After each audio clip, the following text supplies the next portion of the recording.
Hey there, Fat Man and Skeletor here, and welcome What back to up? another episode of, what are we going to call this? Yeah, let's call it being bewildered by old Godzilla Hanna-Barbera, but come up with a catchy name. Yeah, okay. Alright, we can work on that. Something, because so far I've seen 2.5 episodes, and every time I'm just sitting there going, what the is going on? Editor Matt, censor. No, this episode had a lot of questions that I need answered. It literally broke my brain at one point, and for reference, yeah, the episode we just watched was titled The Colossus of Atlantis. The name tells you exactly what you're getting, and yet it tells you absolutely nothing about the episode. Okay, so I just want to do, before we get into really fine detail, I want to do a quick checklist here. So in this episode alone, our group discovers the lost city of Atlantis, time travel, cryogenics, and aliens. And I'm not joking or embellishing anything. That's what Arguably, happens. arguably, you are leaving out Robot Vishnu. Yeah, oh yeah, there's Robot Vishnu as well. Uh, this was a weird one, guys. I don't know if you. So I don't want to rehash the Scooby Doo elements that we did last time, but these are all there are plenty. It's Godzooky is essentially Scooby Doo. Yes. Oh, yes, definitely. He just because he's so small and weird, I think Scrappy Doo. Yeah, He's very annoying. There's literally a point in this very episode where he does the "Let me at him, let me at him," and he puts the fists up and Yeah. tries to fight Robot Vishnu before Godzilla. Literally, in Godzilla terms, what I can only assume if there were subtitles, Godzilla would be saying, "Hey, dude, fuck off! I got this." Godzuki, man. All right, so the last time we saw Godzuki, he forgot that he had wings and that he could fly. Right. Almost died. Immediately right off the bat, he gets into a situation and just starts flying.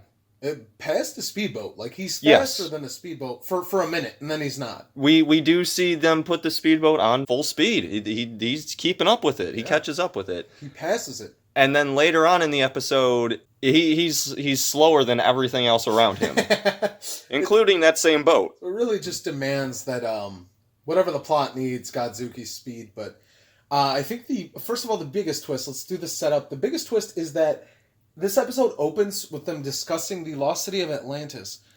Then out of nowhere, one of the crew members is like, "Hey, we're right on top of that." And first of Oh all, yeah. how? Like, how do you know you're?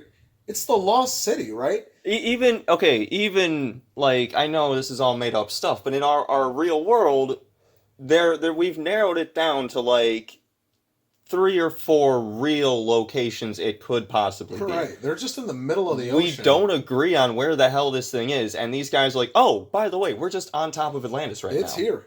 That would be like me and Skeletor driving down the street randomly, and I go, "Oh, hey, if you look out your window, there's the lost city of gold. It's right there. It's been there the whole time." This is just historical facts. There's things they teach us in school. So they enter the lost city, which I mean, Well, yeah, if it comes up from the surface and like you wouldn't explore that? mindfuck number one. Also, I want to point out how the show keeps finding ways to nerf Godzilla for most of the episode, so we can Yeah. immediately kick ass. Because it starts with a tractor beam putting Godzilla into cryogenic sleep while sucking the heroes into the lost city. Yeah, and last time they like teleported Godzilla into a prison. Yeah. Actually, they did that this time too. Yeah. Okay, so yeah, we're noticing a trend here. Nerf Godzilla early. Bring him in the last 10 minutes. So and then they go into this room where they find these history discs and discover that an earthquake had sunk Atlantis and blah blah blah. Who But then, filmed this? yeah, it has literally third person shots of the city sinking into the ocean. Don't know how that came up. Drones. But yeah, our heroes get cryogenically frozen after they go back in time, and Doctor Strange tells them this is the only way to get back to the present is to freeze themselves Yeah. with all the other citizens of Atlantis. He sticks out like a sore thumb. He looks very medieval, Yeah. and everyone else looks Almost very like Roman. He could come out of some kind of like Robin Hood type. anime or Yeah. something.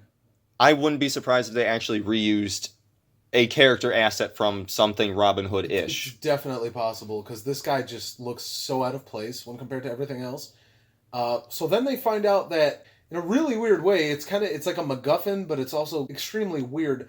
This giant robot named Colossus Yeah. is what has the key to unfreezing them, but he won't unfreeze them. Well, But he's their protector. Well, he was the protector, and then when the city sank, his circuitry got damaged, so he's never going to release them from being frozen.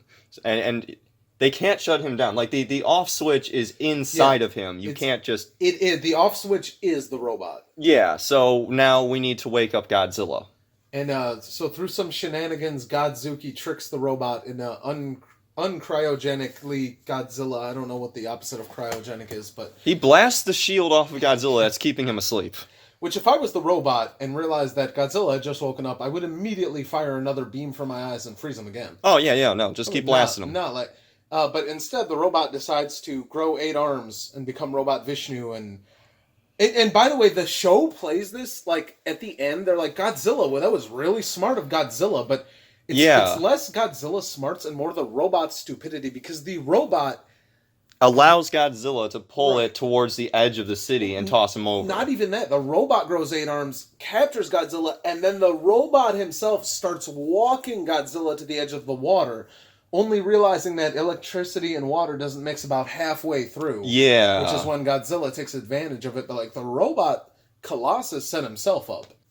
I mean, Godzilla's the hero. Yeah. We gotta make him look good. Okay. So all that's happening, and they uncryogenic everybody, and their boat gets destroyed in the beginning, so they wonder how they're going to do it. And Doctor Strange, Robin Hood goes, oh, we'll just use the time machine that nobody is surprised exists. Yes. They bump into the time machine, and it's just, oh, well, okay, they have a time machine, whatever. Like, I think the literal line of dialogue was, this must be a time machine. And they escaped in those sleep chambers. Which means they must still be here in the city somewhere. But what was that about a time machine? Over here, Dr. Darien. Do you think this might be what Kara-El was talking about? A time machine. What? Oh, well, logically, yes. There's nothing else this could be. I mean, this whole room... No. Death Star? No. Science lab? No. Medical chamber? No. It's a time machine. Has to be. There's nothing else it could be. So far we have Lost City of Atlantis, Cryogenics Time Machine. And you think this shit can't get weirder enough. But then Doctor Strange says it's time for his people to return home finally. And our characters are like, return home? I thought Atlantis was their home. What can they be talking about? Yeah. And out of nowhere, a giant dome comes over the city of Atlantis. And it just rises up out of the water. I that's another thing. I swear to God, they reused an asset for the undershot of the city as the spaceship as it's rising up. I also love Godzooky's face as the spaceship is rising. He's like leaning back to the point where he falls. Okay, can we talk about the faces? Yeah, so for those of you unaware, I don't have an official source for this, but if I had to guesstimate, I think the budget for this episode was $6. Yes. $6. The animation, and this is, what did you say was the 12th episode, 7th episode? This is the 7th episode. And the animation is literally worse than the first episode. It is... No, actually, to be fair, we did watch, a way further episode. Okay, I wasn't sure where the first one was landed. Either way, shoestring budget is shoestring budget. And yeah, everybody is crap. off character model so bad here. There's... Yeah, I'm just gonna do a quick montage of, the worst offenders in, who's got the ugliest face.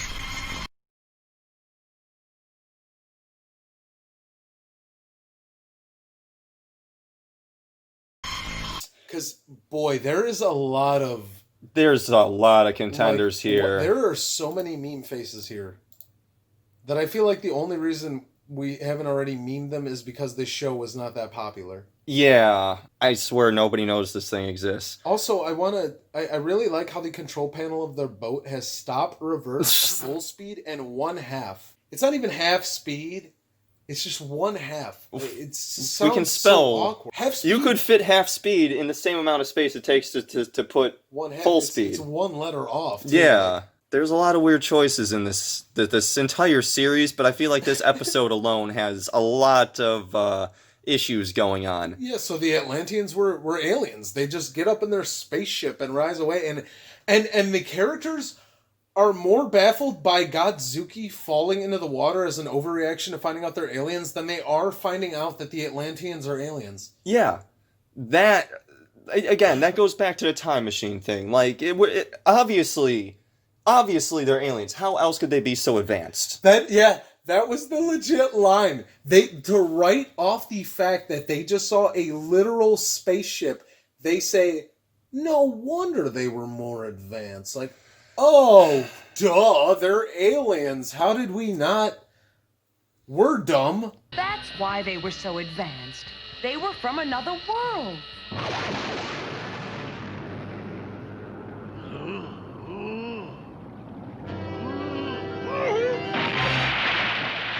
Well, even without a spaceship, Godzooky's out of this world.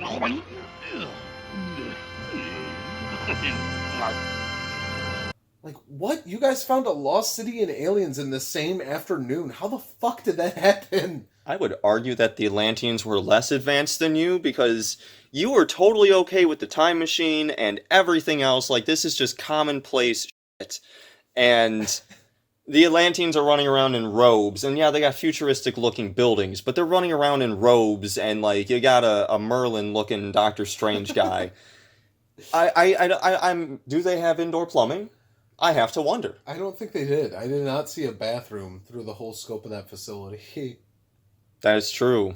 They got those time chambers down packed, but they do not have bathrooms. Maybe J.K. Rowling did the writing for this before she became famous for Harry Potter, and they just shit themselves and clean it up whenever they deem fit. No, because there's not enough strong female protagonists, and there's only the one black token character. I did not see a single trans person. This whole thing is problematic. I mean, look at the amount of white people going on here. This is bad. So this was absolute. Like, I didn't think it could get more ridiculous, but it does. Oh, and yeah.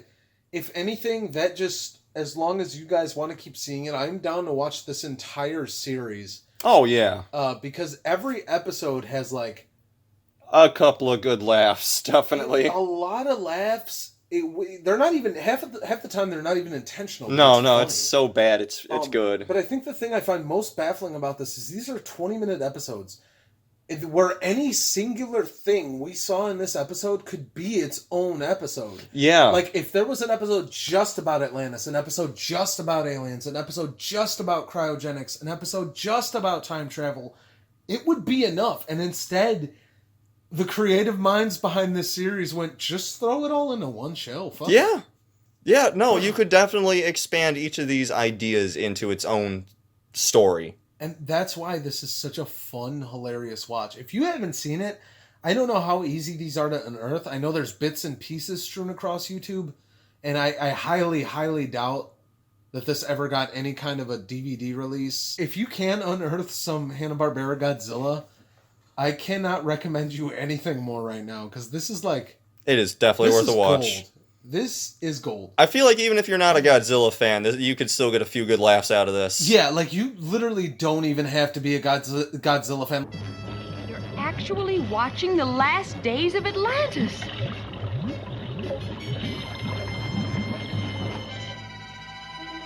If I want to do another one, yes, right away. I am so down to do another. And I'm down to do another after this. These are great. Yeah, they are. Fantastic. Like, subscribe, and hit that bell. Yeah. We've been Fat Man and Skeletor. This has been another Godzilla watch with the Colossus of Atlantis. If for whatever reason you are a diehard fan of the show and have a specific episode you want us to check out, let us know. Outside of that, hit the stupid little bell, subscribe, share this, like it around, and we will definitely catch you for another Godzilla episode soon. Oh, yeah. Definitely. All right, catch you later.